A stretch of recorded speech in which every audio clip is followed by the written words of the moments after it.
Урматтуу мекендештер, биз мырзалар арасында жарым финалдык беттештерге өтөбүз. 72 килограмм салмак чембирдеги килем ортосунда жашыл кийимчен Үсөн Жаныбек уулу Додон спорттук клубунан, жанага каршы көк кийимчен Адилет Кубатбек уулу Исхак Разаков командасынын өкүлү. 46 секундта таза жеңишке Шаршана уулу Манамбек жетишти. Москва спорт клубу. Килемге чакырылат Тагайбек уулу Нурсейит, Оборов уулу Бекмырза. Даярданып турсун Абдыкамытов Оматбек, Кочкоров Мырзабек.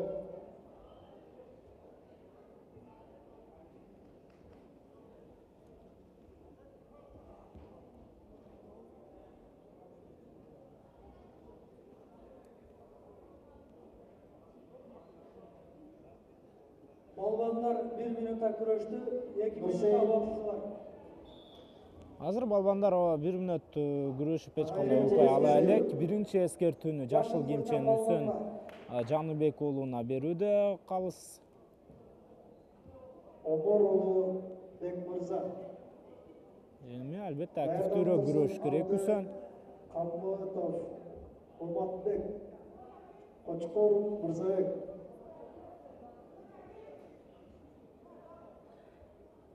Көк кийимченге биринчи эскертүү.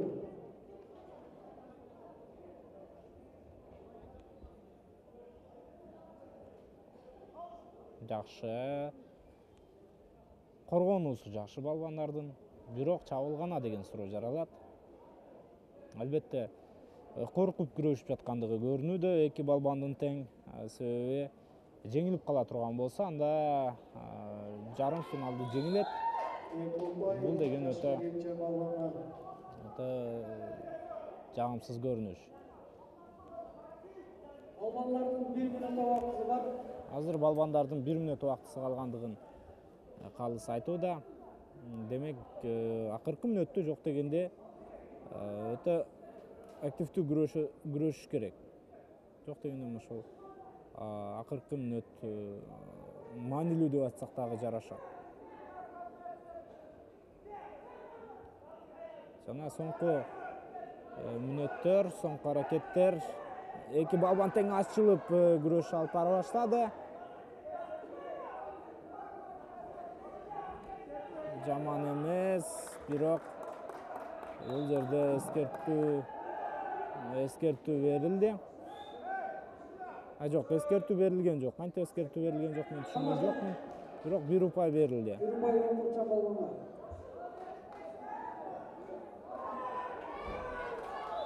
Көк кийимчен балбанга 1 упайды калыстар жазып берди. Экинчи эскертүү көк кийимченге. 2 упай жашыл кийимчен балбанга.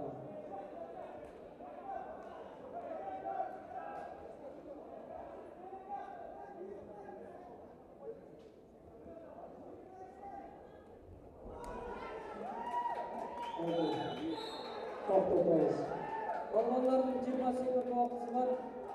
20 секунда убакыт калгандыгын айтууда. Демек, ой-ой-ой, кайрадан 2 упай. 2 упай. Эскертүү. Жашыл курча балбанга эскертүү. Жок, каптал калысы 1 упай деп көрсөтүүдө. Исхак Разаков, Кочкоров Мырзабек кош чакырган.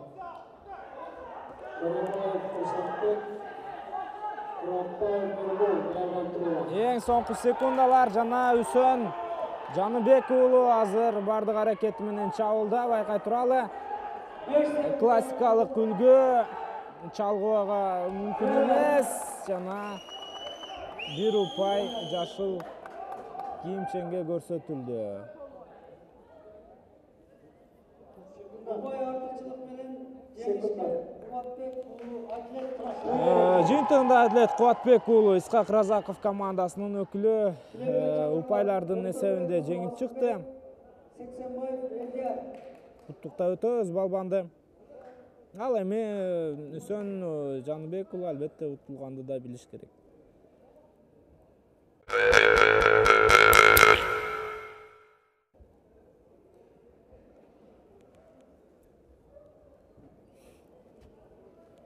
Андан кийин килем ортосуна чыккан балбандарды тааныштыралы. Жашыл кийимчен Асылбек Өктөнбек уулу Москва спорттук клубу, ага каршы Элияр Сексенбаев, Исхак Разаков командасынан. Жарым финал 70 килограмм салмак чембирдиги классикалык үлгүдөгү күрөш. Кимиси жеңсе финалды көздөй. Кимиси жеңилсе ал 3-чү орунду талашы үчүн укуга алат.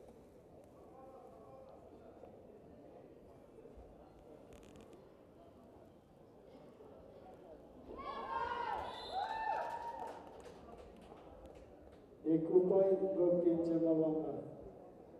Жашылга эскертип кой.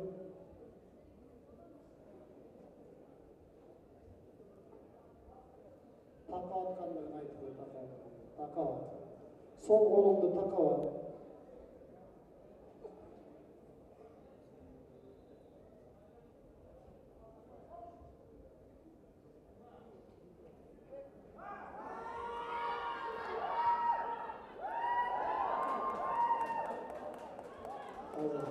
Урматтуу мекендештер, күрөш башталууда. Өктөнбек уулу Асылбек 21 жашта, Элдер Сексенбаев да 21 жашта. 70 килограмм салмак чембирдигинде албетте балбандар ушундай бир жаш курагында, бирдей курактагы балбандар финалга чыкты, жарым финалга чыккан деп айтсак болот. Финалга чыккан балбан Адилет Кубатбек уулу, булардан да жашыраак, 19 жаштагы балбан. Ошол Адилет Өктөнбек тагыраагы Адилет Кубатбек уулу менен ким оюн алып барат? Бир аздан соң бизге белгилүү боло турган нерсе.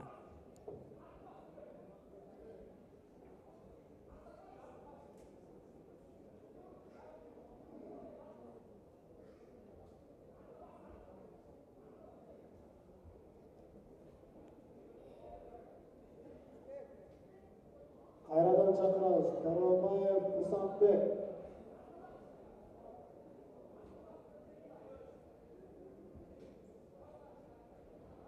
Жашыл кийимче балбан Доробаев Усанбек. Исхак Разаков спорттойду. Жок, азырынча эки тарапка тең эч кандай упай жок, эскертүү дагы жок. Балбандарга эскертүү бере турган убакыт келгендей. Жай күрөш орун алууда, чын айтыш керек.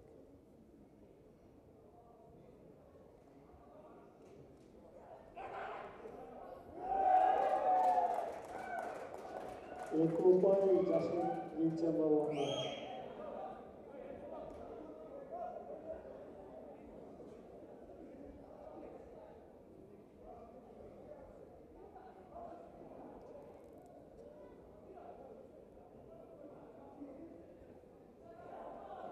Эми гана кандайдыр бир өзгөчө аракеттер башталгандай көрүнөт.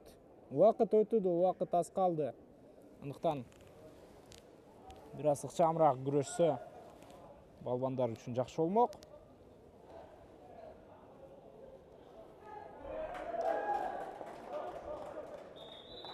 Токот.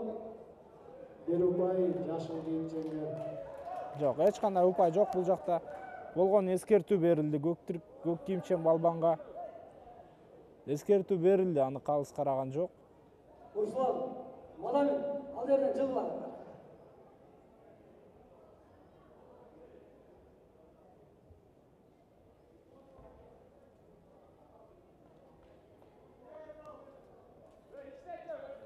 Шапка, ортодо. Sen al жерден жабышпай жылдың мына жака. Жыл нарага.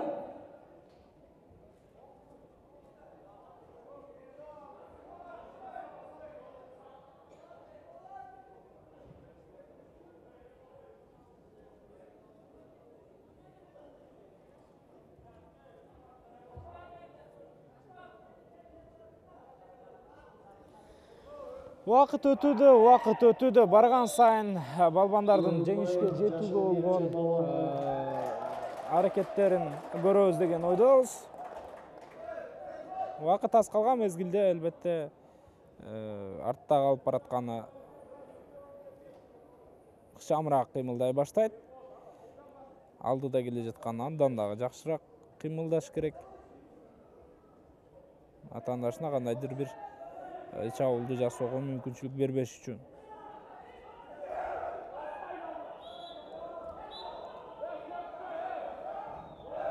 Ой, жакшы. Бул жерде артка ашырып ыкма жасаганга аракеттенген, бирок натыйжада жашыл кийимчен балбан 1 упайды өз пайдасына жазды.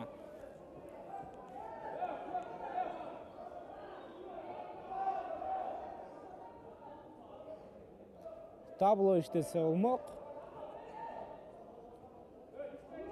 Дагы да болсо табло жок, албетте табло жок. Баарына кыйын. Балбандарга дагы кыйын, көрүүчүлөргө дагы кыйын, машыктыруучуларга да кыйын. Азыр балбандарда 1 мүнөт 4 секунда убакыт бар экендигин айтууда Калыс. Башкы Калыс. Негизинен башкы Калыс ошол микрофондо отурган Калыс. Ортодогу рефери. Дагы бир каттал Калыс бар. Жардамчы Калыс деп аталат. Жалпы 3 Калыс болот. Бул спорттук күрөштө боло турган нерсе. Бардык спорттук күрөштө эреже сакталат. Бүткүл дүйнөлүк күрөш биримдигинин эрежеси боюнча. Тизестигенде 1 упай. Классикалык үлгү.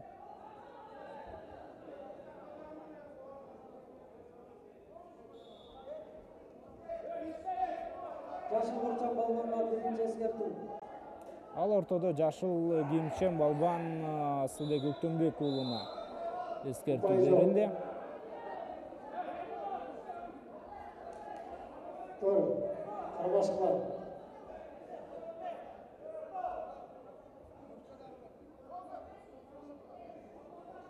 Көк бурчак балбанга дагы биринчи эскертүү. Ошол мезгилде Элдияр Сексенбаевка дагы эскертүү берилди. Калыс тарабынан.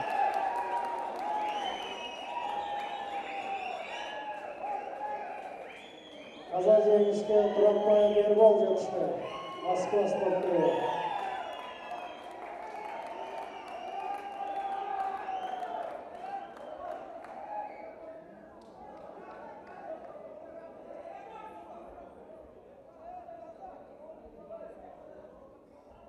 Эмнегедир дагы да болсо балбандар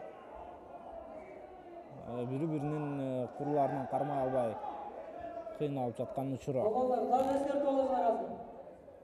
Эгерде күрөш ушундай эле өнүгө берсе, эскертүү берилиш керек дагы бир жолу. Колун көтөрүп кой. Колун көтөрүп кой. Таза жеңишке Туракбаев Эрбол жетишти. Израиль уулу Шамшидин Туратов Болотбек килемге чакырылат.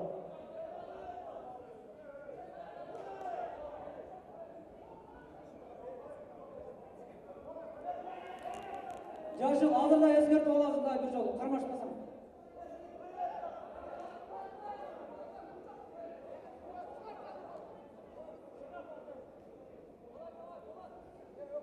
Жашыл кийимчен Израиль уулу Шамшидин Азыр мынакей балбандар толугу менен кармашты, күрөш андан ары уланат.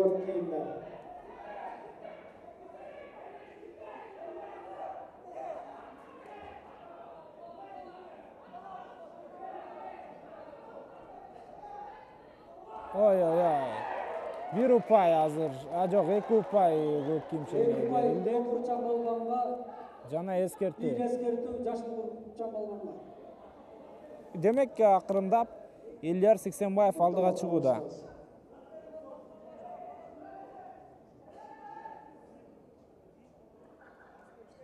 Балбандардын 43 секунд убактысы калды.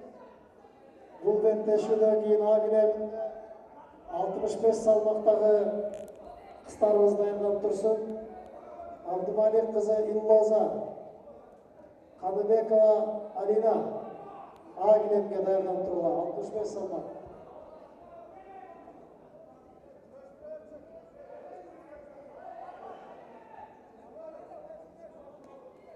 Кармаштыр.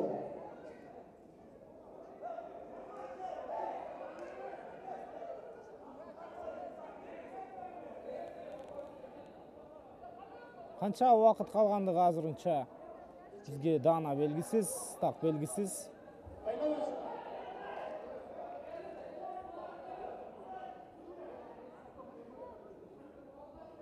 Балбандар мен дагы айтып, жана да эскерткенбиз. Ошол жактан байлап чыккыла өзүңөр. Бир муштук. Берге келип чечсеңер эскертип аласыңар. Эки балбанга тең бирден эскертүү.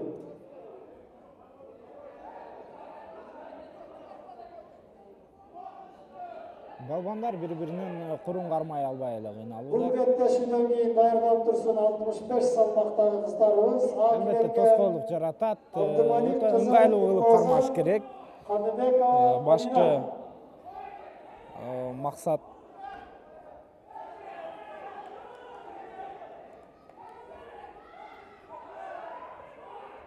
Балбандардын 40 секунд убакыты калды. жана урматтуу мекендештер, андан аркы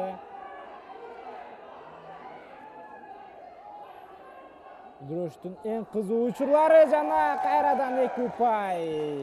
Көк кийим ченге берилет.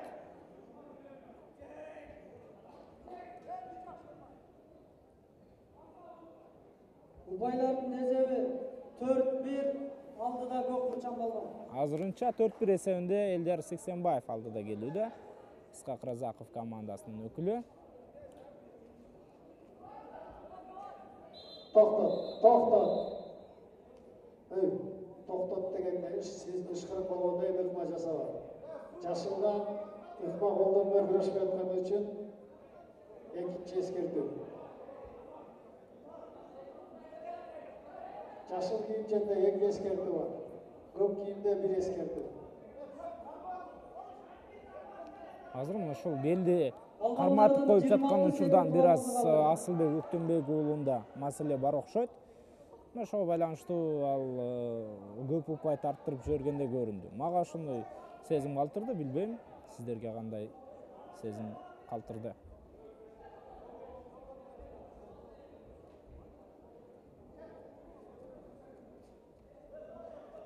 Эми калыстын белгиси менен азыр күрөш андан ары уланышы керек.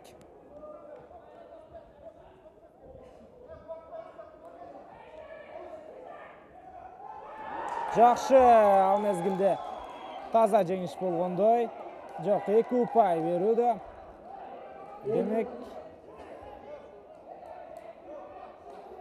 Демек 3-4.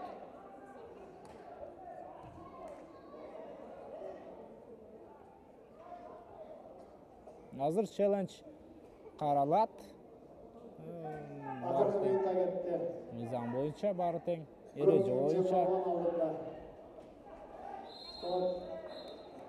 Жашыл кийимчен балбанга 1 упай.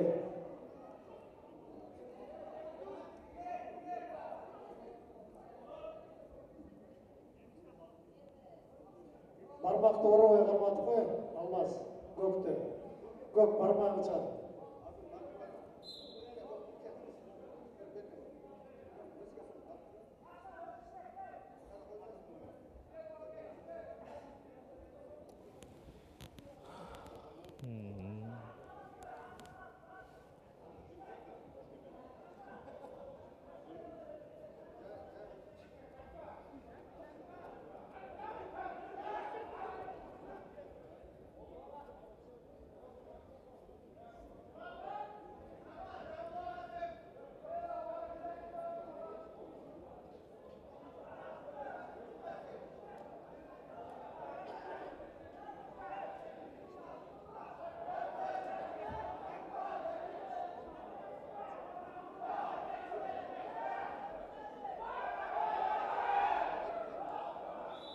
Упай жок.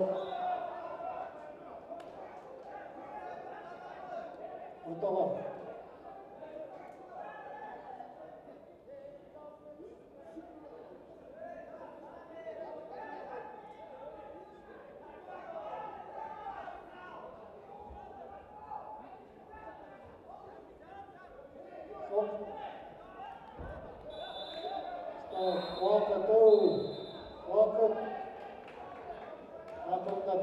Жолдың тізестегі Жашылға Берупай.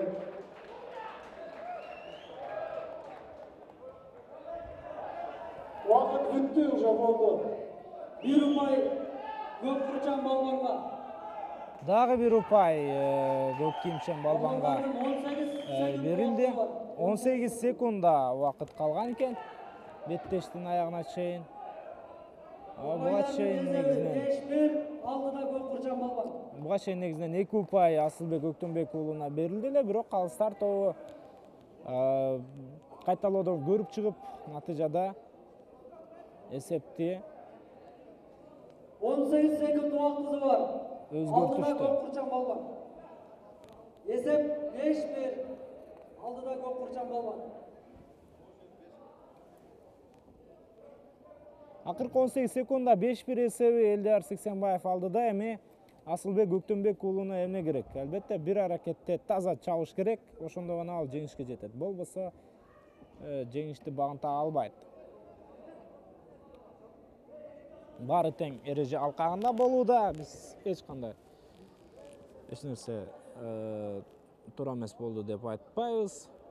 Баары тең жогорку деңгээлде орун алып жаткандыгын көрүүдөсүздөр өзүңүздөр.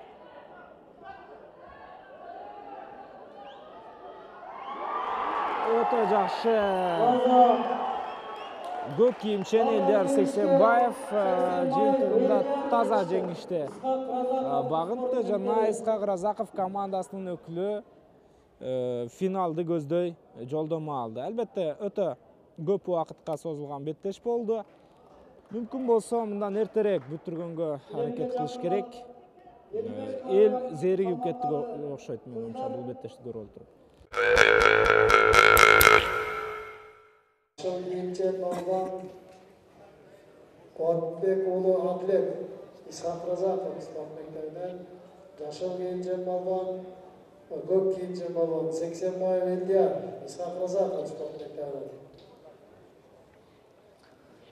Демек, 70 килограммдык чембирдиктеги балбандар өздөрүнүн аракеттерин баштайт. Финалдык беттеш назарыңыздарда кайрадан эле жашыл кийим менен Адилет Куатбек уулу 1999-жылы төрөлгөн спортчу, Исхак Разаков спорттук мектебинен, атаандашы Элдияр Сексенбаев 1997-жылы төрөлгөн спортчу, ал дагы дал ушул Исхак Разаков спорттук мектебинен экендигин дагы эсиңиздерге салып өтөлү. Алыш деген белгини эки спортчу тең укту жана эми келиңиздер биз бул салмактык чендеги жеңүүчүнү сиздер менен чогуу тактайлы. Адилет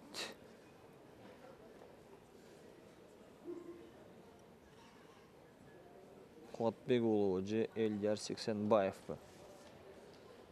Кайсыл спортчу? Жакшы, бир упай Элдияр Сексенбаевка. Бир упай эскертүү жашыл кийимчен балбанга. Адилет Куатбек уулу ошол атаандашы чабуулга чыгып бара жатканда колун курдан чыгарып жибергендиги үчүн эскертүү. Эрежеге ылайык 3 эскертүү алган спортчу. Автоматтык тарзде жеңил ызасын татып каларын дагы эсиңиздерге салып өтөлү. Андыктан улам калган аракеттеринде азыр Адилет Куатбек уулу эрежеге ылайык гана оюн алып барышы керек. Каба уулу Кожомкул атындагы спорт ордосундабыз. Жалпы жонунан бул спорт сарайына 2,5 миң көрөрман бата турган болсо, бүгүн бир 80% көрөрмандар келгендигин айтып өтөлү. Эмнегедир финалдык беттеш болгондугуна карабастан азыр көрөрмандар чарчап калышты. Айтор Суз маанайда бүгүнкү беттешти күзөтүүдө бир упай көк кийимчен балбанга экинчи эскертүү азыр Адилет Куатбек уулуна ыйгарылууда. Эгер дагы бир жолу ал колун чыгарып күрөштөн кача турган болсо, анда үчүнчү жок, бул жолу тескерисинче окуя өнүктү. Элдияр Сексенбаев чабуулдан качты. Эскертүүлөр боюнча эсеп сандары 2-1. Үчүнчү эскертүү жана биз чын жүрөктөн эми Элдияр Сексенбаевди куттуктайлы. Ал 70 килограммдык чембирдикте Кыргыз Республикасынын чемпиону аталды. Азамат Адилет Кубатбек уулу вице-чемпион, же болбосо күмүш медалдын ээси. Жакшы.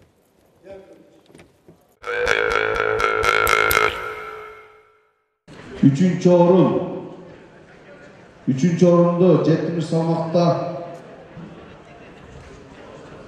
Öktönbek Ulu Asılbek SK Moskva. Üçüncü orun Canbek Ulu Üsön Sport Klub Dodon. Alemi ikinci orundu 70 salmakta Kubatbek Ulu Adilet İshak Razak Sport Mektebi Callabat Şahrı.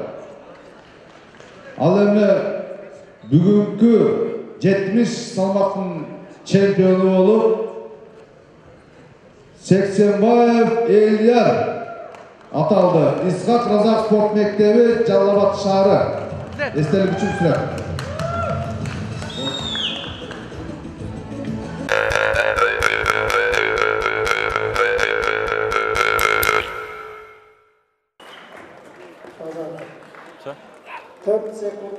Так, уважаемые друзья, переходим в другую весовую категорию, плюс 100 килограмм, свыше 100 килограмм, абсолютно весовая категория. Тут же мы заметили, что представитель клуба Исака Разакова, Имангазы Койлуев, смог таки победить.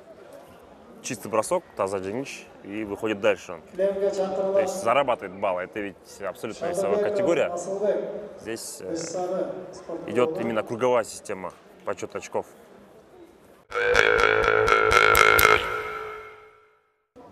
Жашыл кенже балбан Шадыбеков Асылбек Бештары спорт клубы, көк кенже Абдурахманов Камалидин улуттук классикалык күрөш мектебинен. Бул беттешүүдөн кийин даярданып турсун. Абытов Начинается эта схватка. Асылбек Шадыбеков, Камалидин Абдурахимов. Снова у нас круговая система. Абсолютно весовая категория, 100 килограмм. И снова разбор поясов, так сказать.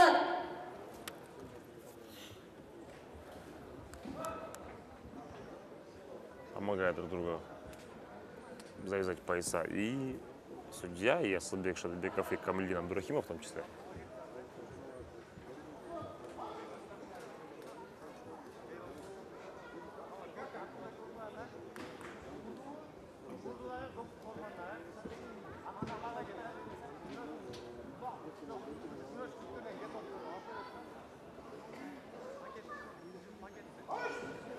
Схватка началась. Так, и пока выжидают оба спортсмена,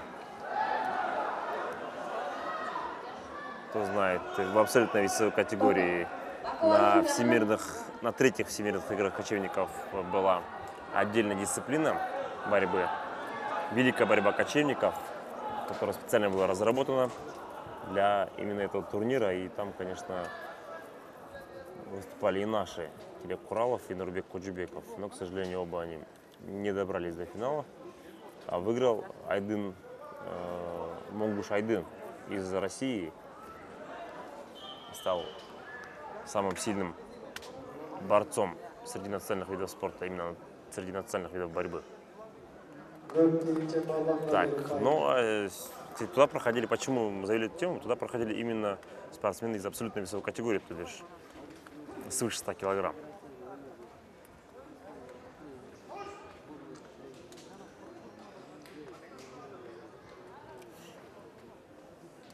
Пока здесь 2 балла зарабатывает Камалидин Абдурахимов. И, конечно же, ведет эту схватку. 1 балл, точнее. 1 балл, но здесь вот в этой весовой категории может 1 бросок все решить.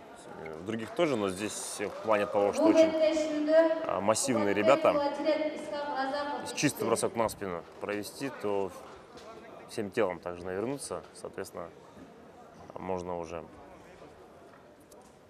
победить вчистую своего оппонента.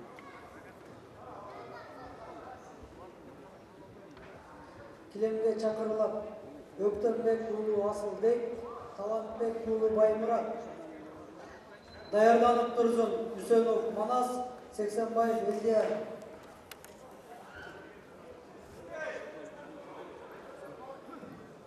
Балбандар 1 минут 45 секунд күрөштө аракеттерин баалайбыз.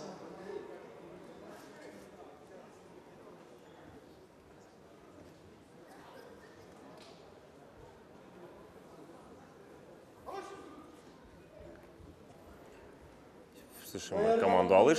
Схватка началась, то есть продолжается. Вторая часть, так сказать, этой схватки.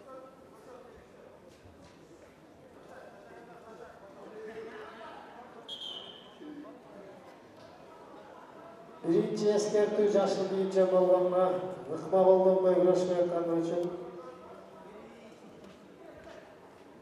Эсеп 0-1, алдында көк кийимче болгон. Көк кийимге биринчи эскертүү. Туура эмес, курду кармап аткандыгы үчүн.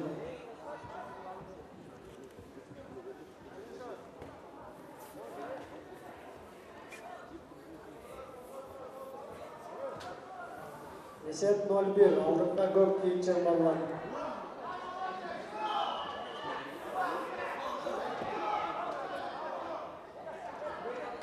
Ну и балл мы видим для Камаледина Абдурахимова. Көк кийимче болгонго берилбай.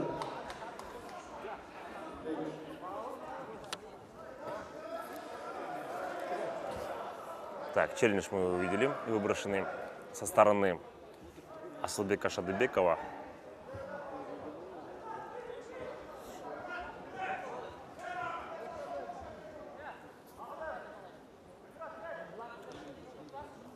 Ждем, пока решается вопрос. Правомерно ли было действие сие?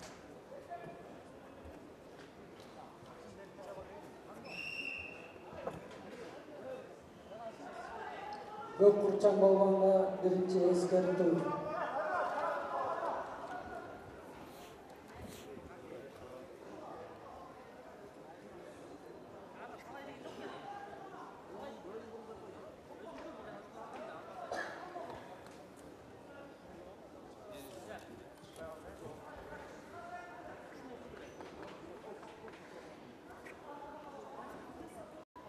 Да, очень долго совещаются там судьи. Решает, кто и зачем.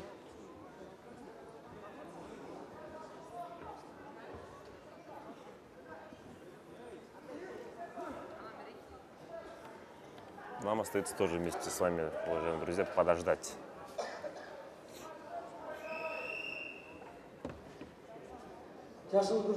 Да, затянулась схватка. Казалось бы, в абсолютно высокой категории побыстрее все должно заканчиваться, но за счет этого челленджа. Так, возвращают челлендж. Так что, судя по всему, 1 балл отнимает у Камаледина Абдурахимова.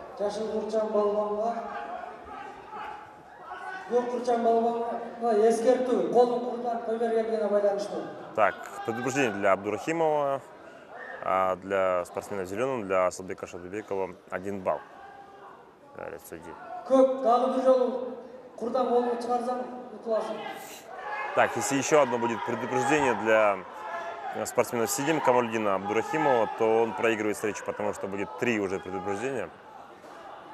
А 3 предупреждения это уже проигрыш. Значит, 1-1. Вот так вот. Для зеленого, для спортсмена зеленого, для Асылбека Шадыбекова за последние действия. 1-1 счет.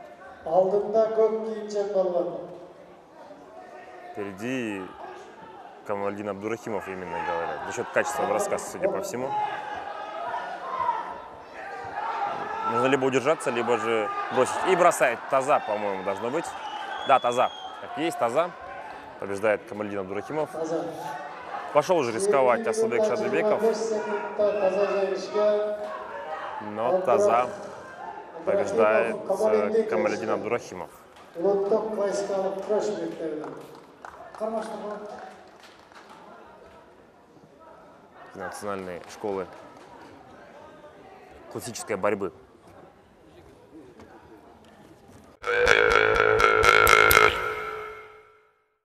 Очередная весовая категория свыше 100 килограмм. Абсолютно весовая категория у мужчин. Асылбек Калматов из УКК и Мухтарбек Калыбек Улу из спортивного клуба «Москва». В зеленом Асылбек Калматов, в синем Мухтарбек Калыбек Улу. 85-го года рождения Асылбек, ну а его соперник ровно на 7 лет младше него, Мухтарбек Калыбек Улу.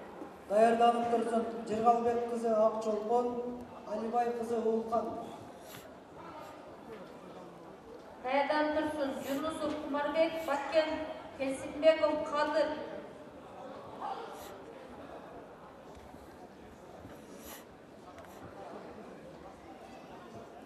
И схватка началась.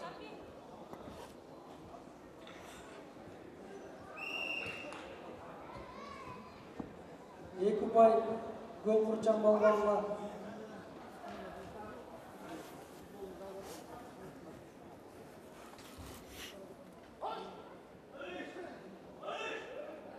И вот так Асылбек Калматов. Да, на опыте, конечно, пытается сейчас проделать прием, но очень сильный, кстати, оппонент его, Мухтарбек Калыбек Улу.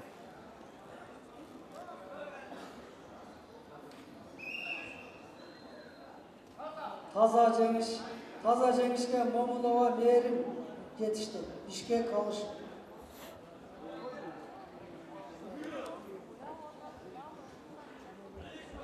Килемге чакырылат Жыргалбек кызы Акчолпон, Алибай кызы Уулкан. Даярданып турсун ушул салмактан кийин 90 кг салмактагы балбандар Кожомуратов Бектурхан, Чалабаев Чыңгыз.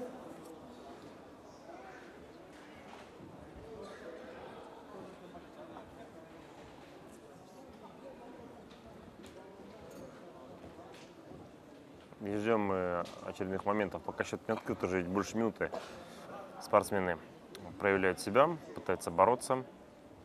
Единственный момент был с атакой у Асылбека Калматова, когда он попытался поднять спортсмена. А теперь уже контрприем идет от его соперника, от Мухтарбека Калыбека Улу.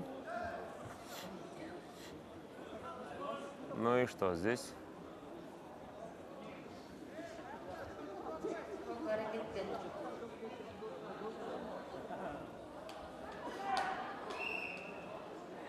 Көк Курчан балбанга Екубай, Жашыл Курчан балбанга эскертүү. Колун курдан чыгарган ойлонушту.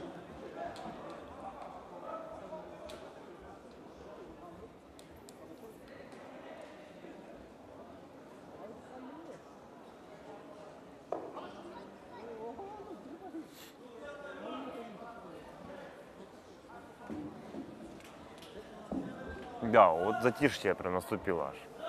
Аж я сам просто наблюдаю с таким эпизодом. Конечно же, очень хорошие схватки нас ждут впереди тоже уже. Полуфинал у некоторых определились, 1/4 финал. В общем, до финала еще нужно немножко совсем. Все более сильные спортсмены остаются и более конкурентоспособные схватки. Как, например, сейчас. В рамках 1/4 финала ни Асылбек Калматов, ни Мухтарбек Калыбек Улу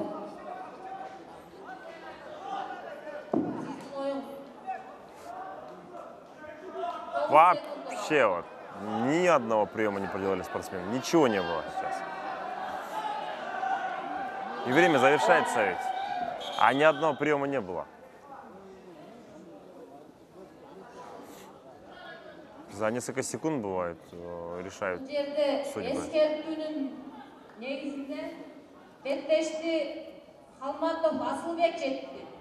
Ну и вот за счет того, что у него было меньше предупреждений, чем у Калыбека Улу, Мухтарбека, Асылбек Калматов выигрывает свою схватку и проходит в полуфинал в абсолютно весовой категории.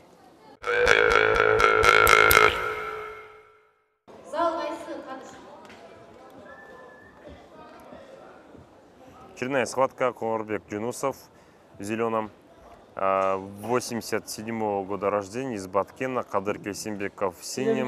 90-го года рождения из Кадыша. Кадыр Кельсимбеков тоже очень известный борец в стиле алыш. Вообще по борьбе на поясах. Он выступал и на азиатских играх, и на играх кочевников, мы помним его. Сейчас на чемпионате республики тоже он выступает.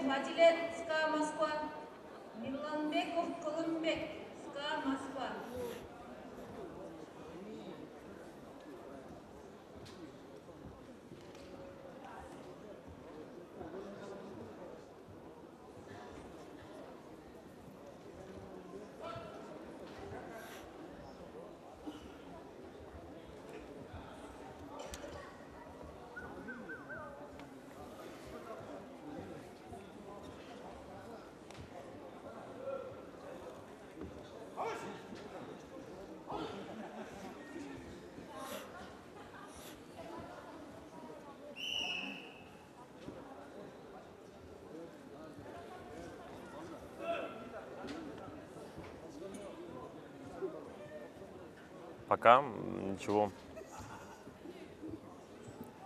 не видно здесь. Тоже очень такой степенный поединок, степенная схватка, как это было в прошлой. Надеюсь, что не будет она длиться 3 минуты без приемов, потому что нам-то хочется увидеть красивые броски. Тут для чего вообще мы собрались здесь и смотрим во Дворце спорта чемпионат Кыргызской республики по борьбе на поясах алыш, который проходит в эти дни в Бишкеке.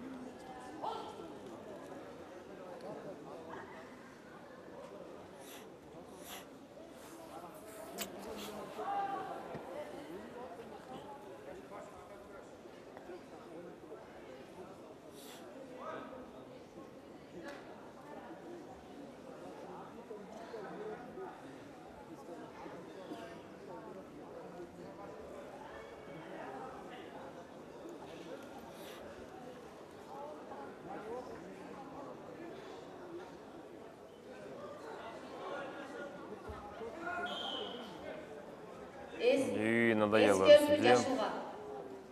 Так, предупреждение для спортсмена в зеленом, для Кумарбека Джунусова, потому что судьи узрели в его действиях пассив. И вот, пожалуйста, хороший бросок мы увидели на 2 балла от Кадыра Кельсимбекова.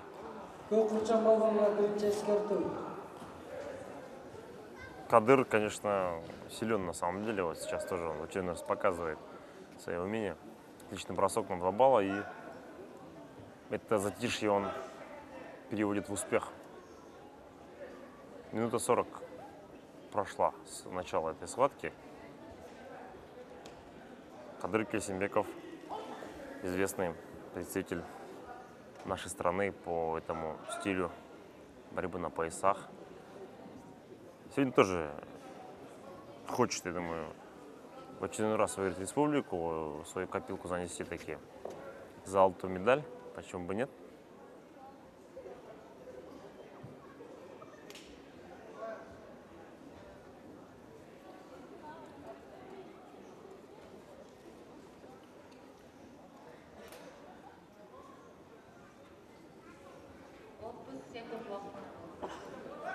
Да, и в абсолютной весовой категории чуть скучнее у нас схватки сегодня почему-то.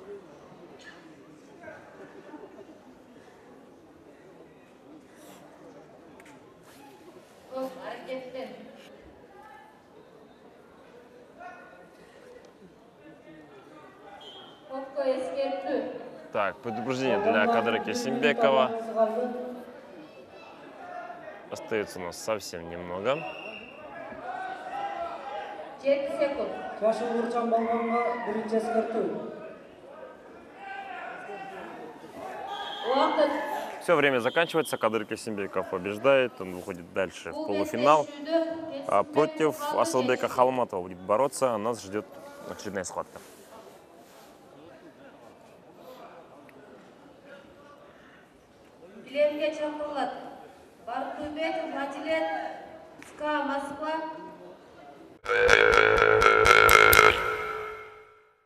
последний четвертьфинал весовой категории свыше 100 килограмм.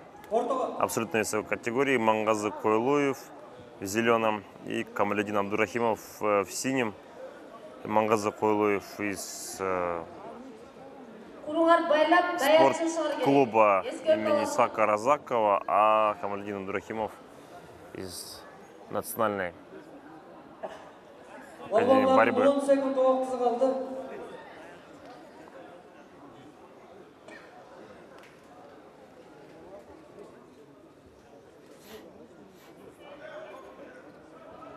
Все готово для начала.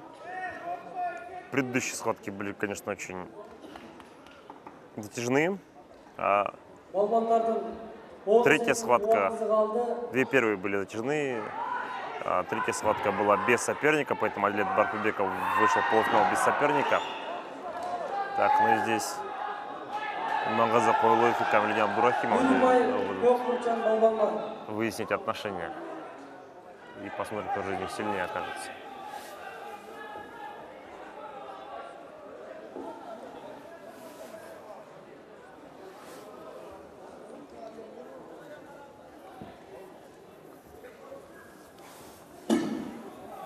Ну и замечаем то, что вот этой ситуации больше пресекают эти пассивные моменты. Ну и будут раздавать сейчас скоро уже предупреждение. 49 секунд прошло, 50 секунд, 51.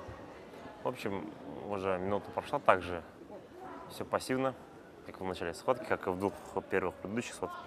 Если Кадыр Кайсенбеков хотя бы сделал прием на 2 балла и за счет этого победил, то в первой схватке Асылбек Халматов выиграл за счет того, что у него не было предупреждений, в отличие от Мухтарбека Халабекова. И сейчас тоже может решиться таким же образом. Поэтому пожелаем борцам активности, самое главное.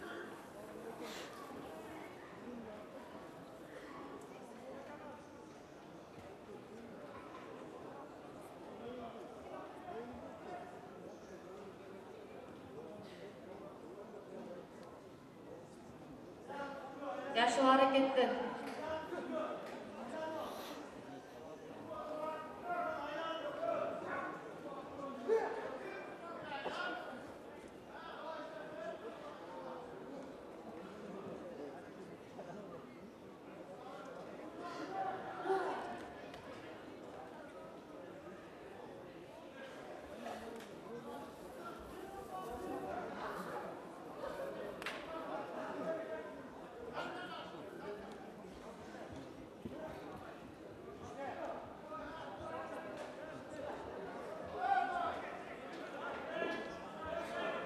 Активность, пассивность, давай.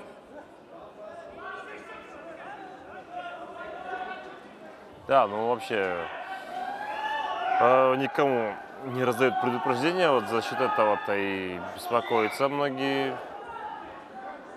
Пока судья на ковре никому ничего не говорит, просто так. Говорит, и штыгели, и все.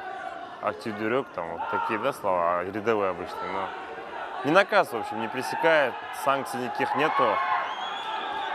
10 секунд до конца этой схватки.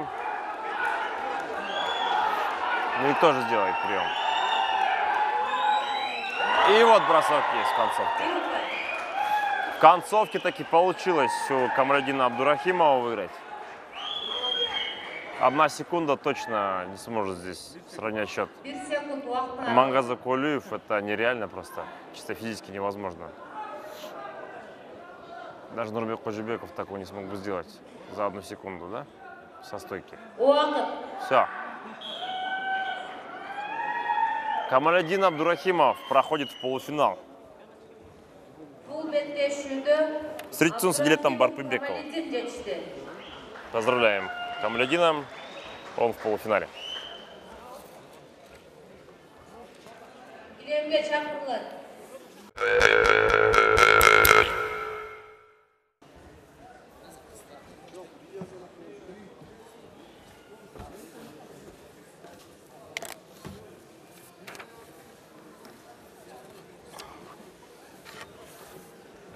Стоп. Барковый. Секунда.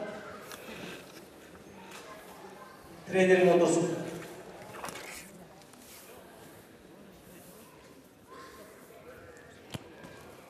Миңбаев Айбака.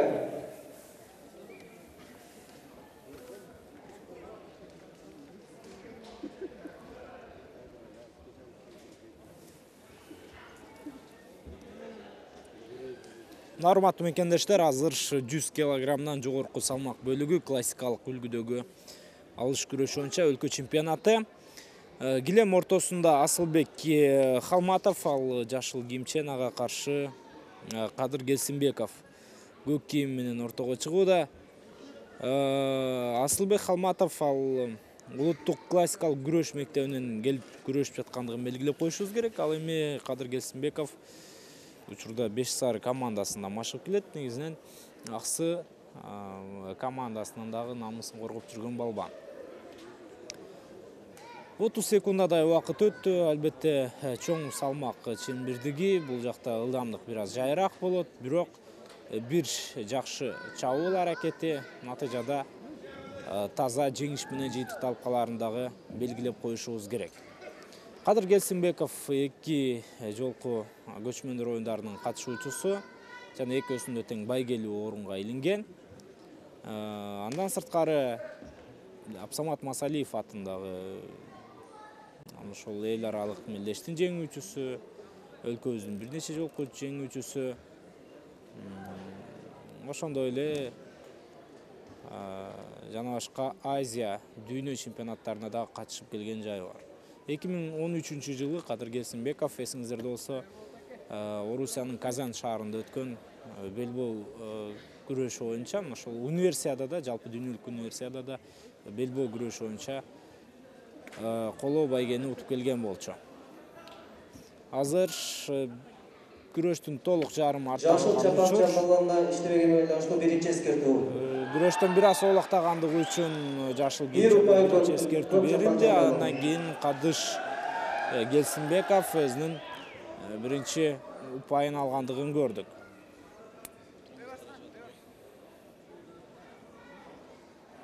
Кыргызстан курама командасынын өкүлү, ал эми Асылбек Халматов, албетте абдан тажрыйбалуу балбандардын бири. Буга чейин өлкө чемпионатында, ар кандай ири мелдештерде чоң-чоң ушундай мелдештерде дагы ийгилик жаратып жүргөн балбан. Албетте менин оюмча Кадыр Келсинбековго чоң маселе жаратууга анын мүмкүнчүлүгү бар деген ойдомун.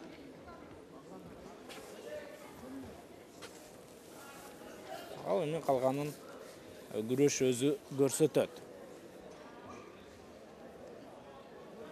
2 мүнөт убакыт артта калды. Асылбек Халматов артта, демек иштеш керек. Алдыга барып, чабуул жасап, кандайдыр бир упай албаса, анда беттеште жеңилери турган иш. 40 секундадай убакыт калган учур. Коркууда, менин оюмча, Асылбек Халматов. Коркууда дегеним кандай, эми ушул туура эмес аракеттерди жасап алуудан кооптонуп турган чагы. Кадыр Келсинбеков албетте оңой менен мүмкүнчүлүк бере турган балбан деп айта албайсың. Коргонууда да, чабуулда дагы, каршы аракеттерде дагы өзүн жогорку деңгээлде көрсөтө алат Кадыр. 5 секунда калды, ал мезгилде эскертүү дагы берилди. Убакыт бүттү. 1-0 эсебинде ошентип Кадыр Келсинбеков Аксы районунун балбаны жеңишке жетишти жана Килемге чакырылат. жүрүштү улантууга мүмкүнчүлүк алды.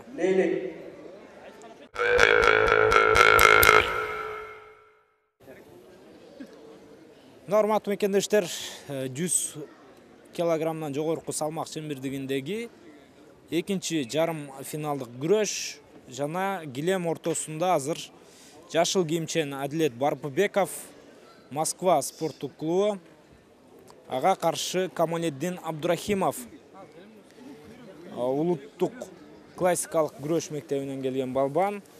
Лейлек району.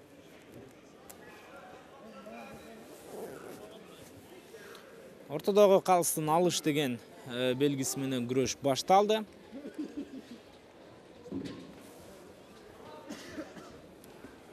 Дароле жакшы чабуулга барган Камаледин Абдрахимов жана беттешти таза жыйынтыктады дагы. 8 секундада болгону Камаледин жеңишке жетишип, эми финалда Кадыр Келсинбековго каршы күрөш өткөрөт.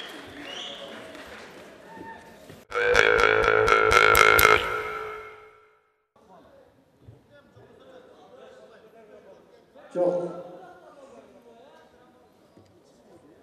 Келсинбековдун жоктугунан жеңиш Абдурахимов Камалединге өрүлөт. Улуттук классикалык күрөш мектебине 100 килограммдык салмактан оор салмактык чембирликте Кадыр Келсинбеков жок болгондугуна байланыштуу Камаледин Абдурахимов жеңишке жетти. Биз чын жүрөктөн куттуктайбыз. Жана урматтуу телекөрүүчүлөр, ушул жерде сиздер менен коштошолу. Кызматыңыздарда мен Алымбек Адылбеков болдум. Ар бир коштошуунун аягында сөзсүз түрдө жолугушуу бар. Ошол жолугушуу мүнөттөрдө амандашканча.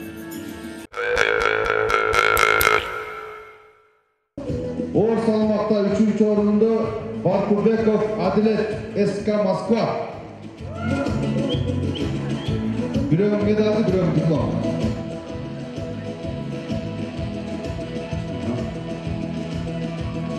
Оор салмакта 3-чү орун Калматов Асылбек, улуттук классикалык күрөш. Ал эми 2-чү орун Келсинбеков Кадыр. Спорт залы Кадыш.